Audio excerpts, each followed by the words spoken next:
నమస్కారం city news కి స్వాగతం ముందుగా ముఖ్యాంశాలు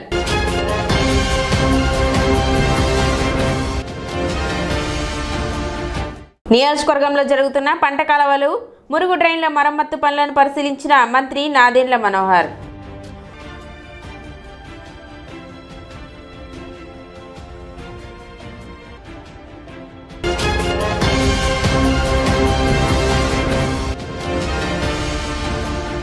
కేఎస్ఎం సర్వేపల్లి రాధాకృష్ణ విద్యామిత్ర కిట్లను పంపిణీ చేసిన మంత్రి నాదెండ్ల మనోహర్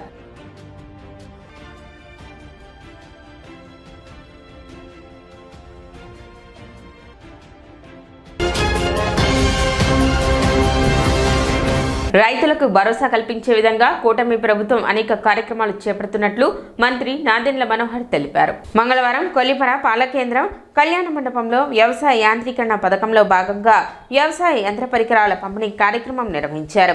కార్యక్రమానికి మంత్రి నాదెండ్ల మనోహర్ హాజరై రైతులకు వ్యవసాయ యంత్ర పరికరాలు అందజేశారు. ఈ సందర్భంగా ఆయన మాట్లాడుతూ కూటమి ప్రభుత్వం వచ్చిన సంవత్సర కాలంలో రైతును ఆదుకునేందుకు అనేక కార్యక్రమాలు ప్రవేశపెట్టినట్లు చెప్పారు.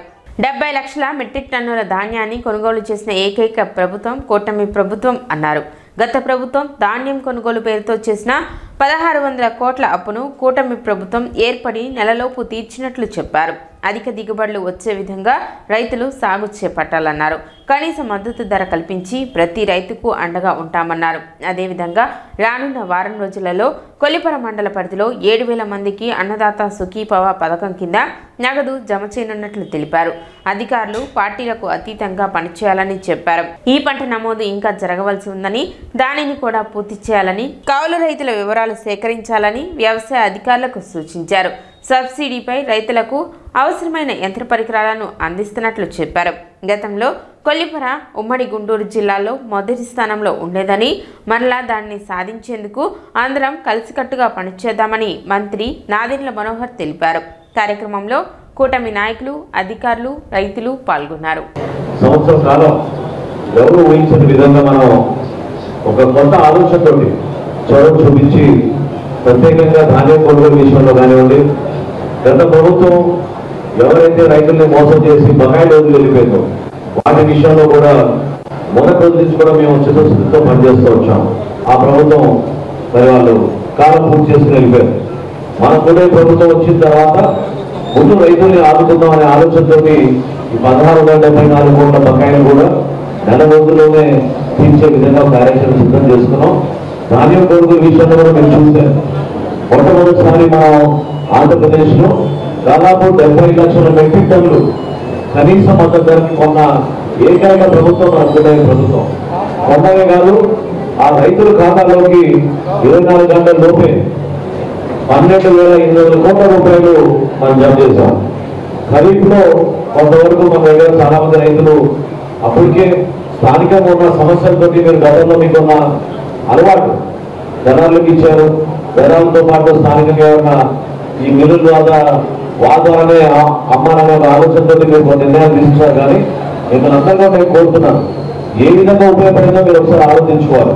ఈ రోజు మన పాఠశాలలో మధ్యాహ్న భోజన పథకం కింద మన బిడ్డలందరికీ పీపీటీ బస్సులు ఇవ్వగలుగుతున్నామంటే ఆ రోజున వర్షాలు పడుతున్న తరుణంలో మీరందరూ కూడా ఆందోళన చెంది మన గుంటూరు, బాపట్ల జిల్లా, అదేవిధంగా నెల్లూరు జిల్లాలో చాలా మంది రైతులు ప్రభుత్వానికి అమ్మారు. కాబట్టి మనం ఈ రోజు మన బిడ్డలకి ప్రభుత్వ పాఠశాలలో డొక్కా సీతమ్మ గారి స్ఫూర్తితోటి మనం ఈ మధ్యాహ్న భోజన పథకం మనం అందించగలుగుతున్నాం. 24 గంటల్లోనే మీ ఖాతాలో డబ్బులు జమ చేశాం. అది మామూలు విషయం కాదు. ఎన్ని ఆర్థిక ఇబ్బందులు ఉన్నా కూడా 12,800 కోట్ల రూపాయలు ధాన్యం కొనుగోలు చేశాం. ఈరోజు ప్రభుత్వం ఖచ్చితంగా మీకు కనీస మద్దతు ధర ఇచ్చేటట్టు ఇవ్వడమే కాకుండా మీకు డబ్బులు 24 గంటల లోపే ఎప్పుడైతే మీరు పారదర్శకంగా నిజాయితీగా మీ దగ్గర మేము తీసుకున్న ధాన్యానికి స్లిప్ రేజ్ చేసి కల్లాల దగ్గర ఉంచడానికి మిల్లుకి తీసుకెళ్లి మిల్లులో 4 గంటల కన్నా ఎక్కువ సమయం వెచ్చించకుండా ఇమీడియట్ గా మీకు అందించే కార్యక్రమాలు మీరు దయచేసి మీరు గుర్తుపెట్టుకోవాలి. అది మీ మంచి కోసం, మన రాష్ట్రం, మన దేశం కోసం, మన భవిష్యత్తు కోసం. ఎందుకంటే మీరు కష్టపడించిన ధాన్యాన్ని మన మిల్లుకి ఇస్తే ఆ మిల్లు ద్వారా మన బిడ్డలకి మనం బియ్యం అందించి పౌష్టిక ఆహారం అందించగలుగుతాం. సూపర్ 6 లో మీ అందరికీ కూడా చెప్పాం, ఖచ్చితంగా ప్రతి ఇంట్లో ఉన్న చదువుకునే విద్యార్థికి ఎంతమంది బిడ్డలు ఉన్నా సరే గతంలో లాగా ఒక బిడ్డ కుటుంబానికి కాదు, ఎంతమంది విద్యార్థులు ఉన్నా వాళ్ళందరికీ కూడా 15,000 రూపాయలు చొప్పున ఇస్తా ఉన్నాం. ఇచ్చిన మాట మేరకు మనం మీరు చూసిన రాష్ట్ర వ్యాప్తంగా 10,019 కోట్ల రూపాయలు ఒకేసారి 68 లక్షల మంది పిల్లలకి మన విద్యార్థులకు ఆ తల్లుల ఖాతాలోకి డబ్బులు జమ చేసిన మన తల్లిదండ్రుల కార్యక్రమం ద్వారా రాబోయే వారం 10 రోజుల్లో మీ అందరికీ కూడా ఎదురు చూస్తున్న రైతాంగం ఎదురు చూస్తున్న అన్నదాత సుఖీభావం కింద 7,800 మందికి మన కొలిపర మండలంలోనే మనం నిధులు అందించబోతున్నాం. 20,000 రూపాయలు ఇస్తా ఉన్నాం. కేంద్ర ప్రభుత్వం రాష్ట్ర ప్రభుత్వం కలిసి సంయుక్తంగా మీకు 3 విడతల్లో ఆ డబ్బులు పడినట్టు ఆల్రెడీ ఒక నిర్ణయం తీసుకుని క్యాబినెట్ లో తీర్మానం చేశాం. తప్పకుండా మీకు మీ ఖాతాలో ఆ డబ్బులు అందించే విధంగా చేస్తాం. ఈ రోజు వ్యవసాయ పరికరాలు మనం ఏ విధంగా రైతుకి మేలు చేయాలని గతంలో మనం ఇక్కడే ఈ పాల కేంద్రంలోనే అనేక కార్యక్రమాలు చేసుకునే వాళ్ళం. గతంలో 5 సంవత్సరాలు మానేశారు, ఎవరు పట్టించుకోలేదు. సబ్సిడీ రూపంలో మీకు ఇవ్వాల్సిన యంత్రాలు డైవాన్స్ స్ప్రేయర్లు కానివ్వండి, రోటావేటర్లు కానివ్వండి, డ్రిప్ ఇరిగేషన్ కోసం పైపులు కానివ్వండి, లేదా చిన్న ట్రాక్టర్లు అటువంటి యంత్రాలు ఏది కూడా గతంలో మనకి సబ్సిడీ రావాల్సిన విషయంలో జాప్యం జరిగేది కాదు. ఈసారి మొట్టమొదటిసారి ఇప్పుడు మీరే చూస్తున్నారు. ఈ రోజున 26 లక్షల రూపాయలు మనం సామాగ్రి కొనుగోలు చేస్తే ప్రభుత్వం నుంచి 10,40,000 రూపాయలు సబ్సిడీ మన రైతులకి ఈ రోజున ఇస్తున్నాం. ఈ ఒక్క రోజు మలేరియా మాసోత్సవాల సందర్భంగా జిల్లా మలేరియా శాఖ అధికారి తలాట మురళీకృష్ణ సుబ్బరాయణం ఆధ్వర్యంలో అవగాహన ర్యాలీ నిర్వహించారు. మంగళవారం తెనాలి పట్టణంలో మారిస్పేట లక్ష్మీనగర్ కాలనీలలో స్థానిక మలేరియా ఫైలేరియా సిబ్బంది మరియు వార్డ్ హెల్త్ సెక్రటరీలతో మలేరియా మాసోత్సవాలపై ర్యాలీ నిర్వహించారు. మలేరియా వ్యాధితో పాటు దోమల వ్యతిరేక నినాదాలు చేస్తూ కరపత్రాలు పంచుతూ ప్రజలలో దోమల పట్ల మరియు మలేరియా వ్యాధి పట్ల అవగాహన కల్పించారు. ఈ సందర్భంగా స్థానిక మార్స్పేటలోని నల్లమోతు చెంచరామానాయుడు మున్సిపల్ ఉన్నత పాఠశాల నందు విద్యార్థులకు మలేరియా మాసోత్సవాలపై అవగాహన కల్పిస్తూ నీటి నిల్వలు ఉన్న చోట దోమలు గుడ్లు పెట్టి తమ సంతతిని పెంచుకోవడం ద్వారా వివిధ రకాలైన వ్యాధుల వ్యాప్తికి కారణమవుతున్నాయని, నీటిని నిల్వలు లేకుండా చూసుకుంటానే మూల సూత్రం ద్వారా దోమలను తద్వారా దోమల ద్వారా వ్యాపించే వ్యాధులను అరికట్టవచ్చునని తెలిపారు. 2027 నాటికి భారతదేశంలో మలేరియా పూర్తిగా నిర్మూలించాలని, 2030 నాటికి మలేరియా రహిత భారతదేశంగా ఏర్పడాలని తెలిపారు.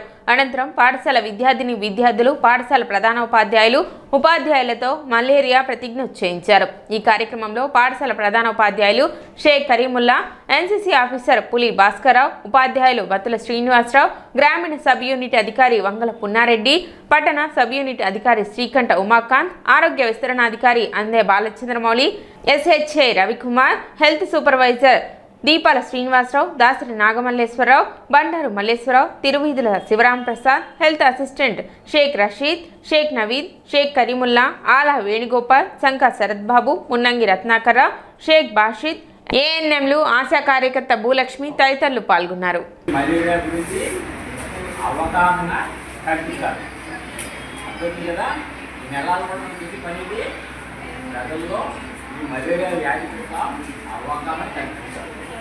ఈ జూన్ నెలలోనే ఎక్కువ మనం ఇది చేసుకుంటున్నాము. మీకు ఎవరికైనా ఐడియా ఉందా? Very good. ఈ జూన్ నెలలోనే మనం చేసుకోవడానికి ఏంటంటే ఇప్పుడు దాకా మనం వేసవకాలాన్ని అనుభవించాం. ఇప్పుడు రాబోయేది వర్షాకాలం. ఈ వర్షాకాలంలో మనకి వచ్చే వ్యాధులు 2 రకాల వ్యాధులు వస్తాయి. ఒకటి దోమ ద్వారా వచ్చే వ్యాధులు, రెండోది నీటి ద్వారా వచ్చే వ్యాధులు. ఈ 2 రకాలే మనకి ఈ వర్షాకాలంలో మనకు వస్తూ ఉంటాయి. 3 కోట్ల రూపాయలతో అభివృద్ధి పరిచిన తెనాలి నారాకోడూరు రోడ్డును మంగళవారం మంత్రి నాదెండ్ల మనోహర్ ప్రారంభించారు. ఈ సందర్భంగా మార్కెట్ యార్డు వద్ద పూజా కార్యక్రమాలు జరిపి అభివృద్ధి పనులకు సంబంధించిన శిలాఫలకాన్ని ఆవిష్కరించారు. గతంలో కనీసం గుంతలు కూడా పూడ్చలేని పరిస్థితి చూశాం. రాష్ట్ర వ్యాప్తంగా జనసేన తరపున జగన్ నిద్ర మేల్కొనే విధంగా గుడ్ మార్నింగ్ పేరుతో అనేక కార్యక్రమాలు చేపట్టామన్నారు. కూటమి ప్రభుత్వం ఏర్పాటు అయ్యాక తొలి కేబినెట్ సమావేశం నుంచి రోడ్ల అభివృద్ధిపై ప్రణాళిక సిద్ధం చేశామన్నారు. గతంలో గుంతలమయమైన రోడ్లతో ప్రయాణం కష్టతరంగా ఉండేదని, కూటమి ప్రభుత్వం వచ్చాక తక్కువ సమయంలో తెనాలి నుండి గుంటూరు, విజయవాడ చేరుకునేలా రోడ్లను అభివృద్ధి పరిచామని తెలిపారు. ఇంకా తెనాలి నియోజకవర్గ వ్యాప్తంగా రోడ్లను అభివృద్ధి పరిచామని, కొన్ని రోడ్లను అభివృద్ధి చేస్తున్నామని చెప్పారు. సంక్షేమం అభివృద్ధిలో ఎక్కడ రాజీ పడలేదని మంత్రి నాదెండ్ల మనోహర్ తెలిపారు. కష్టకాలంలో పనులను అనుకున్న సమయానికి పూర్తి చేసిన ఆర్ఎండ్బి అధికారులకు కృతజ్ఞతలు తెలిపారు. గుంటూరు పట్టణం నుంచి తెనాలికి కలిపే రోడ్డు, ప్రధానమైన రోడ్డు నారాపూర్ నుంచి తెనాలి వరకు, దీనికి గతంలో ఒక 5 సంవత్సరాలు కనీసం గుంతలు కూడా పూడ్చలేని పరిస్థితి మనం అందరం చూసాం. అదేవిధంగా తెనాలి నుంచి మంగళగిరికి వేయాల్సిన రోడ్డు కూడా ఎంత దారుణంగా వదిలేశారో దాని నుంచి కూడా మనం చూసాం. అధికారం అనేది ప్రజలకి మరింత మెరుగైన సేవలు అందించాలి. మనకున్న అవకాశాన్ని మనం నిధులు తీసుకొచ్చి తప్పకుండా మన ప్రాంతాన్ని మనం కాపాడుకునే విధంగా మరింత మెరుగైన సేవలు అందించే విధంగా అహర్నిశలో కృషి చేయాలి తప్ప ఏదో అహంకారంతో 4 ఉపన్యాసాలు ఇచ్చేసుకుని కాలం పూర్తి చేసుకుంటే అది కరెక్ట్ కాదు. ప్రజలు మన ఒక నమ్మకంతో ఎన్నుకున్నారు కాబట్టి మనం ఒక బాధ్యత చేయాలి. గతంలో జనసేన పార్టీ నుంచి మేము రాష్ట్ర వ్యాప్తంగా రోడ్ల దుస్థితి గురించి కనీసం ఈ వర్షాకాలంలో ఎట్లా ఉండేదో మీరు అందరూ చూశారు. తట్టెడు మట్టి కూడా తీసుకొచ్చి కూర్చున్న పరిస్థితులు మన రాష్ట్రం ఎక్కడ కూడా చూడలేదు. అందుకని జగన్మోహన్ రెడ్డి గారిని నిద్ర లేపాలని గుడ్ మార్నింగ్ సీఎం సార్ అనే ఒక కార్యక్రమం రాష్ట్ర వ్యాప్తంగా 3 రోజులు సోషల్ మీడియా ద్వారా చేపట్టిన కార్యక్రమం ప్రతి ఒక్కరిని కూడా ఆశ్చర్యపరిచింది. నిజంగానే కడపలో ఇట్లా ఉందా, అనంతపురంలో ఇట్లా ఉందా, శ్రీకాకుళంలో ఈ విధంగా ఉందా, తూర్పుగోదావరి జిల్లాలో ఈ విధంగా ఉందా, కృష్ణా జిల్లాలో ఈ విధంగా ఉందా అని ప్రజల్ని మరొకసారి వారికి తెలిపే విధంగా ఆ రోజు మేము చేసాం ఆ ప్రయత్నం.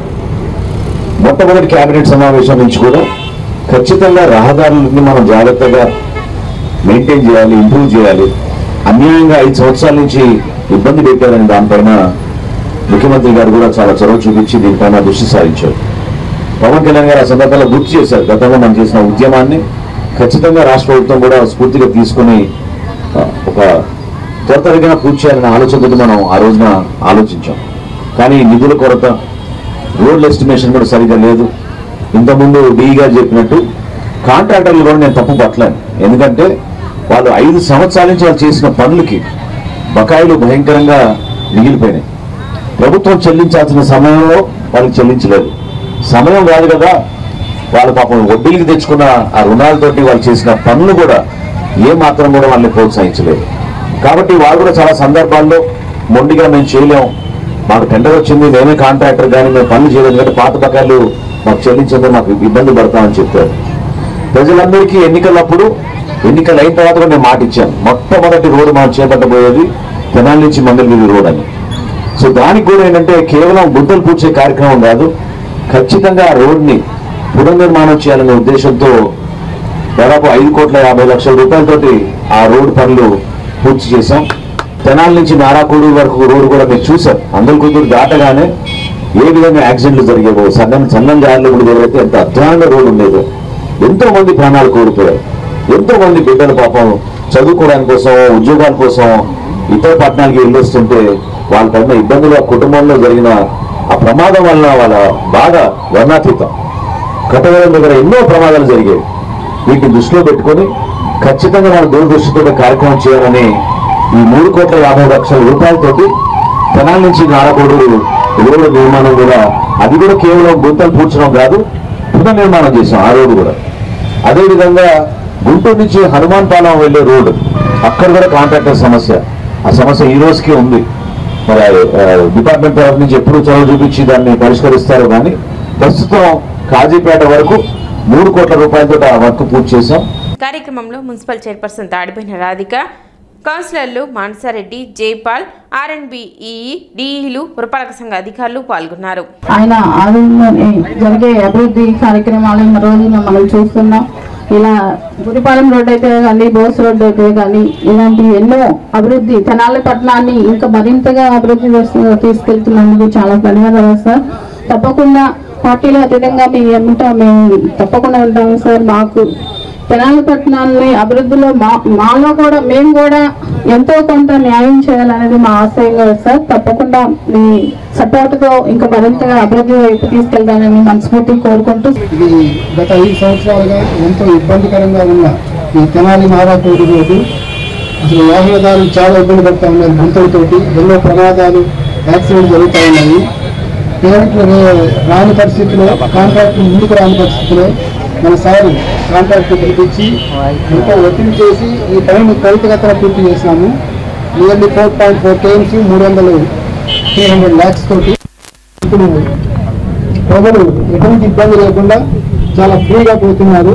వారి కృషి వలన మనం అతి తొందరలో పూర్తి చేసుకోగలిగినాము. ఇప్పుడు చిన్న విరామం.